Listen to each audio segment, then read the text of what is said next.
I'm going to try to get through this video quickly because, to be honest, I'm very tired. I was up late last night debugging, I've been overstressing all week, I just want to be done. So unfortunately I didn't get as far as I wanted to this week. I've been debugging a plethora of problems, and I'm going to talk a little bit about that debugging, a little bit about what's new, and about an architectural change that I've made. I've switched back to Windows for my development work because I preferred the debugging experience in Visual Studio, full-blown Visual Studio, over VS Code, and I solved the main problem that made me switch to Mac in the first place. In short, I couldn't rebuild my DLL while I had the project open in Godot. Back when I set up the GD native integration, I copied a gdnlib file from the official example, and I just modified that and worked from there. And it has a setting that's supposed to let you specify the DLL as reloadable, in which case it's supposed to unload it when you Alt-Tab away and reload it when you come back. That should have solved my problem. But for some reason it wasn't working for me. And when I was researching for my GD native tutorial, I found that the new way to set up a GD native library is through a resource created in the editor. And when I do it that way, it turns out I don't have that problem. So I'm back on Windows, but that hasn't gone as smoothly as I hoped. I couldn't get just-in-time debugging to work in Visual Studio, so I tried repairing my installation, and then that broke Visual Studio to the point I couldn't even open a new blank project. It would throw an error on trying to open. So I uninstalled and reinstalled, and I got it working, and then it updated itself and broke itself again. So that was a bit of a pain, but now that everything's working, I'm trying to track down the source of these errors about get global transform being called on objects that aren't in the scene. I'm not calling that directly from my code anywhere, so it must be some other Godot function that's calling it. And I don't get enough of a call stack to figure out how that relates to what I'm doing. So I've compiled the engine from source, and I'm going to set some breakpoints in Godot code where these errors are thrown to track them down, because there are so many, it's tanking the frame rate. But if I turn off traffic in the rest of the universe, I can show you what's new. Actually, no, there's going to be zero game footage this time, because on PC, whenever I try to capture the game, the graphics driver crashes.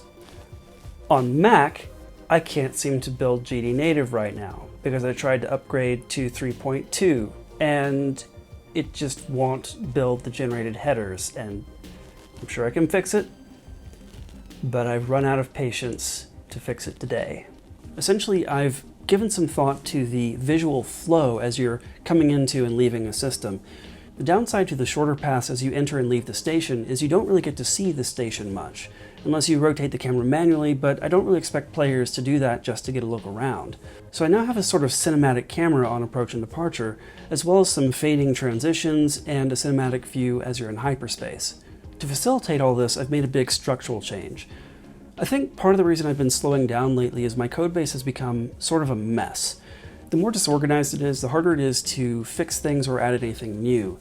And I mentioned before that my session class has become sort of a dumping ground for way too many things, so I've decided to pull out all the state transition stuff to a new class called Director. It's responsible for all these new view transitions, switching cameras, fading in and out, and bringing objects in and out of the scene.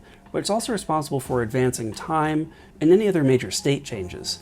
Keeping this all in one place makes it a lot easier to follow, and it's making the session a lot cleaner too. It's also where I've placed an encounter queue. For once, I've decided to favor simplicity over realism, and instead of just having pirates free roaming through hyperspace looking for targets, the set of encounters you'll have will be determined the moment you first go to hyperspace. Any agent in the system can add encounters to the queue.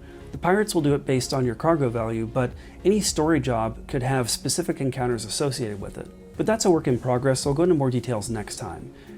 And of course my camera messes up the color balance when I try to splice in an additional clip. I've also made some huge changes in terms of how time passes and how traffic interacts with that. Specifically, I didn't want the freelancer NPCs to be taking jobs and doing things while you're docked. I want, for all gameplay purposes, time to be frozen while you're docked at a space station. But I don't want the traffic to stop moving visually.